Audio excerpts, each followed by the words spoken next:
मीठा खाने के शौकीन हैं तो ये 3 चीज़ों से बनने वाली सुपर टेस्टी मिठाई को आप बना सकते हैं बहुत ही आसान तरीके से। हाय एवरीवन, कुकिंग स्पेशल में आपका स्वागत है। कैसे हैं आप सभी? आई होप आप सभी बहुत ही अच्छे होंगे। आज मैं जो मिठाई की रेसिपी शेयर करने वाली हूँ वो सिर्फ 3 इंग्रेडिएंट्स से बन जाएगी। बेसन, घी और चीनी, सिर्फ 3 ही चीज़ों से बहुत ही स्वादिष्ट सी मिठाई बनकर तैयार हो जाएगी, वो भी कम टाइम में।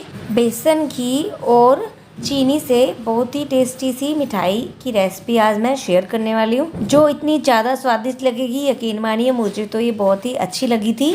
जब मैंने इसे बनाया था, खाया था, मेरे बच्चों को, फैमिली में सभी को बेहद पसंद आई थी और बनाने में भी आसान है और आप किसी भी शेप में इसे बना सकते हैं। सुंदर सुंदर शेप में आप इसे बना सकते हैं। तो सबसे पहले मैं इंग्रेडिएंट्स बता देती हूँ। तो ये मैंने घी लिया है, जितना मैंने घी लिया है उसका डबल मैंने बेसन लिया है, और जितना मैंने घी लिया है उतनी मैंने पीसी हुई चीनी ली है और कुछ ड्राई फ्रूट्स लिए हैं। तो ये काजू, किशमिश, बादाम वगैरह बारीक कट किए हुए हैं, और साथ में मैंने ये हाफ कट किए हुए बादाम लिए हैं, ये डेकोरेशन के लिए हैं काजू और बादाम। तो सबसे पहले एक पैन लेंगे, उसमें घी डाल देंगे। तो पूरा घी नहीं डालना है, 1-2 चम्मच घी रख लिया था मैंने, जो हम बाद में डाल देंगे। थोड़ा सा घी डालना पड़ता है, बेसन जब सिकता है जैसे जैसे वैसे वैसे घी को छोड़ देता है। तो सबसे पहले घी डाल देंगे, फिर जो 2 कटोरी मैंने बेसन लिया था वो भी इसमें डाल देंगे, और इसे अच्छी तरह से गैस की फ्लेम को लो करके भून लेंगे। बिल्कुल धीमी आंच पे इसे भूनना है, क्योंकि बेसन जल जाता है। और घी डाल देंगे, घी जैसे जैसे मेल्ट होगा और बेसन में अच्छे से मिक्स हो जाएगा, और अच्छे से इसे भून लेंगे। बिल्कुल गैस की फ्लेम को लो करके इसे तकरीबन 20 मिनट लग जाएंगे भूनने में। ये बहुत ही ज़्यादा जैसे टेस्टी बनता है। तो अच्छी तरह से जो घी है वो अच्छी तरह से मिक्स हो गया, और बेसन को अच्छी तरह से जैसे जैसे भूनेंगे वैसे वैसे ये घी को छोड़ता जाएगा और पतला जैसे हो जाएगा। अभी एक बार लग रहा है कि घी कम है, पर घी कम नहीं है, घी परफेक्ट है बिल्कुल। और जो थोड़ा सा घी बचा था वो भी हम इसमें डाल देंगे, जैसे हमें ज़रूरत पड़ेगी ना वैसे डाल देंगे। जैसे जैसे इसे भूनेंगे वैसे वैसे इसमें खुशबू आने लगेगी।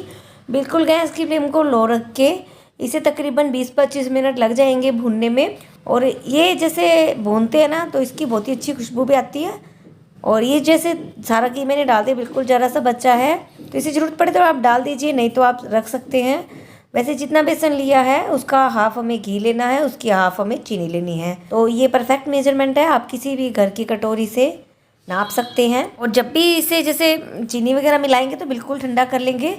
ज़्यादा गरम गरम में चीनी मिलाने से चीनी पानी छोड़ देगी, जिससे ये पतला पड़ जाएगा। तो ये देखिए अब अच्छे से भुन गया है, खुशबू भी आने लगी है और इसका कलर भी चेंज हो गया है, गोल्डन ब्राउन सा, या ऐसे बेसन का कच्चापन सा ना लगे तब तक इसे भुनना है। ये देखिए बिल्कुल ऐसे ब्राउन कलर का हो गया है, और अच्छी तरह से घी भी मेल्ट हो गया और एकदम ऐसे घी को छोड़ देता है। ये लगता है कि जैसे कम है घी, पर घी कम नहीं होता। तो इसमें कुछ जो ड्राई फ्रूट है वो मिला देंगे, और जब ये अच्छे से ठंडा सा हो जाएगा जब भी इसमें चीनी मिलाएंगे। तो गरम गरम में चीनी नहीं मिलानी है, जैसा कि मैंने पहले बताया। चीनी जब मिला देते हैं गरम में तो ये पानी सा छोड़ देगा। चीनी भी इसमें मिक्स कर देंगे, और जब इसे बनाएंगे ना और जब आप इसे खाएंगे तब आपको बहुत ही स्वादिष्ट लगेगी ये मिठाई, और घर के ही सामानों से बहुत ही जल्दी सी मिठाई भी बन जाएगी। इसे मैं बाउल में ट्रांसफ़र कर लेती हूँ, और चीनी ठंडे में ही मिलानी है, गर्म में नहीं मिलाना है। तो चीनी मिलाने के बाद इसे मैं एक बाउल में ट्रांसफ़र कर लेती हूँ, अच्छे से इसे मिक्स कर लेंगे। तो आप अगर बूरा का भी यूज़ कर सकते हैं, नहीं तो आप मिक्सी में चीनी पीस लीजिए, तो उस चीनी का भी आप यूज़ कर सकते हैं। अच्छे से मिक्स करने के बाद आप इसे अलग अलग शेप में, कोई भी शेप में आप मिठाई बना सकते हैं। ये मैंने कुकी कटर लिए हैं, कुकी कटर के बीच में मिक्सचर को डाल देंगे और इस तरह से मैं इसे बाहर निकाल लूँगी। और आप हाथ से भी किसी शेप में बना सकते हैं। अलग अलग शेप में ये मिठाई बेहद ब्यूटीफुल लगती है, बहुत ही सुंदर लगती है। अलग अलग शेप में आप इस पेड़ा को बना सकते हैं। मैं इसे कुकी कटर से अलग अलग शेप में, जैसे कि राउंड शेप में, हार्ट शेप में, या फिर फ्लावर वाली शेप में, अलग अलग शेप में बना रही हूँ। तो आप जैसे अगर कुकी कटर नहीं है तो आप इसे छोटे छोटे पेड़ा बना सकते हैं, और इस तरह से हाफ कट किया हुआ काजू और बादाम भी लगा देंगे, जो दिखने में अच्छा लगेगा। आपके पास कुकी कटर नहीं है तो आप इसे हाथ से राउंड शेप में बना लीजिए पेड़ा। बेसन के ये सिर्फ 3 चीज़ों से बहुत ही स्वादिष्ट से पेड़े बनकर तैयार हुए हैं, और खाने में तो इतने स्वादिष्ट हैं कि पूछो ही मत। बहुत ही स्वादिष्ट बनेंगे। स्वादिष्ट होने के साथ साथ ये दिखने में भी बहुत ही बढ़िया लगते हैं। बस एक ही बात का ध्यान रखना है कि इसमें जो मिक्सचर है, जब बेसन अच्छी तरह से भुन जाएगा तो चीनी हमें ठंडा होकर ही मिलानी है, पहले नहीं मिलाना है। हाथ से छूने लायक ठंडा सा मिक्सचर हो जाए तभी इसमें चीनी मिलाकर अच्छी तरह से किसी भी शेप में आप पेड़ा बना सकते हैं। तो ये मैं राउंड शेप में बना रही हूँ। अगर कुकी कटर से नहीं बनाते तो आप राउंड शेप में बना लीजिए और हाफ कट किया हुआ बादाम या काजू लगा लीजिए। बहुत ही इजी है बनाने में।